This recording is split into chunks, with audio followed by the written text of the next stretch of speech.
Livre de Jonas, chapitre 1, versets 1 à 15 et chapitre 2, verset 1. Un jour, le Seigneur adresse cet ordre à Jonas, le fils d'Amittai. « Debout, va à Ninive, la grande ville. Tu menaceras ses habitants en disant « Le Seigneur en a assez de voir vos actions mauvaises. » Jonas se met en route, mais pour fuir à Tarsis, loin du Seigneur. Il arrive à Jaffa, là il trouve un bateau qui part pour Tarsis, il paye son voyage, puis il monte dans le bateau pour aller avec les marins à Tarsis, loin du Seigneur. Mais le Seigneur lance sur la mer un vent violent, et la tempête est si forte que le bateau risque de se casser. Les marins ont peur, chacun crie vers son Dieu. Ils jettent à la mer tous les objets qui sont dans le bateau pour le rendre plus léger. Pendant ce temps, Jonas est descendu au fond du bateau, il s'est couché et dort profondément. Le capitaine du bateau s'approche de lui et lui dit « Quoi ? Tu dors ? Mais lève-toi, crie vers ton Dieu. Il pensera peut-être à nous et nous ne mourrons pas. » Puis les marins se disent entre eux « Pour connaître le responsable du malheur qui nous arrive, tirons au sort. » Ils tirent au sort et le sort tombe sur Jonas. Alors les marins lui disent « Notre malheur vient de toi. Dis-nous, qu'est-ce que tu fais ici? D'où viens-tu? De quel pays? De quel peuple es-tu » Jonas répond « Je suis hébreu et c'est le Seigneur que j'adore, le Dieu qui est au ciel, celui qui a fait la mer et la terre. » Puis il leur raconte son histoire. Les marins ont très peur. Ils disent à Jonas « Qu'est-ce que tu as fait là ?» En effet, maintenant ils savent que Jonas fuit loin du Seigneur. Ils lui demandent « Qu'est-ce que nous allons faire de toi pour que la mer se calme autour de nous ?» En effet, les vagues montent de plus en plus. Jonas répond aux marins « Prenez-moi et jetez-moi à la mer, ainsi la mer deviendra calme autour de vous. Oui, je le sais, cette violente tempête vous attaque à cause de moi. » Les marins rament pour rejoindre la côte. Mais ils n'y arrivent pas, les vagues montent de plus en plus contre eux. Ils prient le Seigneur et disent « Ah, Seigneur, ne nous fais pas mourir à cause de cet homme, ne nous rends pas non plus responsables de la mort d'un innocent. En effet, c'est toi, Seigneur, qui as fait ce que tu as voulu. » Puis ils prennent Jonas et ils le jettent à la mer. Alors la colère de la mer se calme. Ensuite, les hommes sont remplis d'un grand respect envers le Seigneur. Ils lui offrent un sacrifice et ils lui font des promesses avec serment. Le Seigneur envoie un grand poisson pour avaler Jonas. Jonas reste dans le ventre du poisson 3 jours et 3 nuits.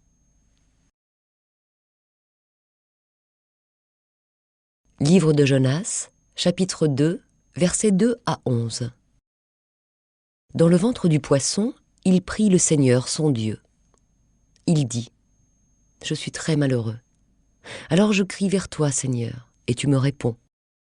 De la profondeur de la mort, j'appelle au secours et tu entends ma voix.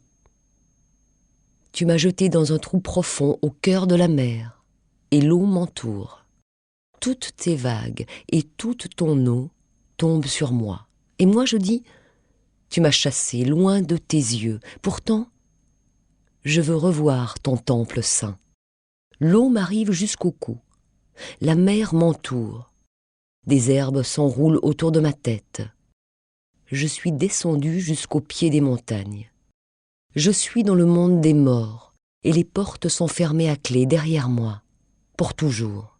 Mais toi, Seigneur, mon Dieu, tu me fais remonter vivant de ce trou.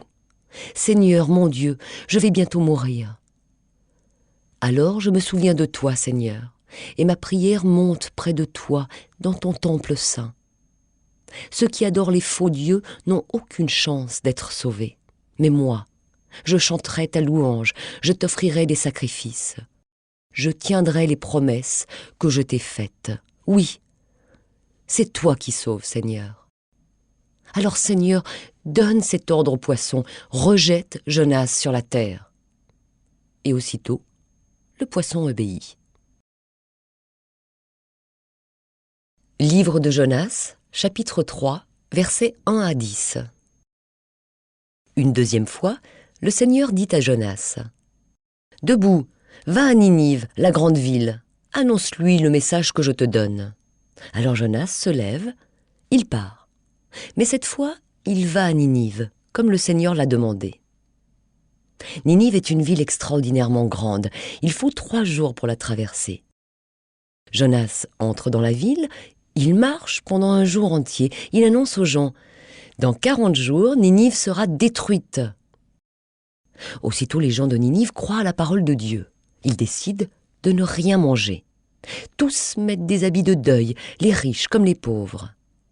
Le roi de Ninive apprend la nouvelle. Il se lève de son siège. Il enlève son habit royal, il met un habit de deuil et s'assoit sur de la cendre. Puis, le roi et ses ministres donnent cet ordre. « Criez dans la ville ces paroles. Il est interdit aux habitants et aux bêtes, bœufs, moutons et chèvres de manger et de boire. Tout le monde doit mettre des habits de deuil, les gens et les bêtes. Chacun doit crier vers Dieu de toutes ses forces. Chacun doit abandonner sa mauvaise conduite et arrêter les actions violentes qu'il fait. Qui sait? Dieu changera peut-être d'avis. Il abandonnera sa colère contre nous et nous ne mourrons pas. » Dieu voit leurs efforts pour abandonner leur mauvaise conduite. Il change d'avis. Il regrette le mal qu'il voulait leur faire et il ne le fait pas. Livre de Jonas, chapitre 4, versets 1 à 11. Jonas n'est pas content du tout, vraiment pas du tout. Il se met en colère. Il fait cette prière au Seigneur. « Ah, Seigneur, je le savais bien quand j'étais encore dans mon pays. C'est pourquoi je me suis dépêché de fuir à Tarsis. Je le savais bien, tu es plein de tendresse et de pitié, patient, plein d'amour, et tu regrettes tes menaces. Maintenant, Seigneur, laisse-moi mourir. Oui, je préfère la mort à la vie. » Le Seigneur répond à Jonas. « Est-ce que tu as raison de te mettre en colère ?» Jonas sort de la ville et il s'arrête à l'est de Ninive. Là, il se construit un abri et s'assoit dessous à l'ombre. Il veut voir ce qui va se passer dans la ville. Alors, le Seigneur Dieu fait pousser une plante au-dessus de Jonas. De cette façon, il aura de l'ombre et sera guéri de sa mauvaise humeur. Jonas est rempli de joie à cause de la plante. Mais le jour suivant, un peu avant le lever du soleil, Dieu envoie un ver. Le ver pique la plante et la plante sèche. Puis, quand le soleil se lève, Dieu envoie de l'est un vent brûlant. Le soleil tape sur la tête de Jonas. Il va bientôt s'évanouir.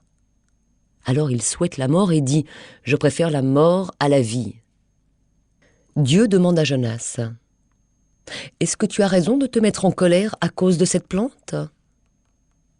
Jonas répond « Oui, j'ai bien raison de me mettre en colère et de souhaiter la mort. » Le Seigneur lui dit « Toi, tu as pitié de cette plante, pourtant elle ne t'a demandé aucun travail. Ce n'est pas toi qui l'as fait pousser. En une nuit, elle a grandi, en une nuit, elle a séché. À Ninive, il y a plus de 120 000 habitants qui ne savent pas ce qui est bon pour eux.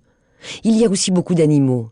Alors, est-ce que je ne peux pas, moi, avoir pitié de cette grande ville de Ninive ?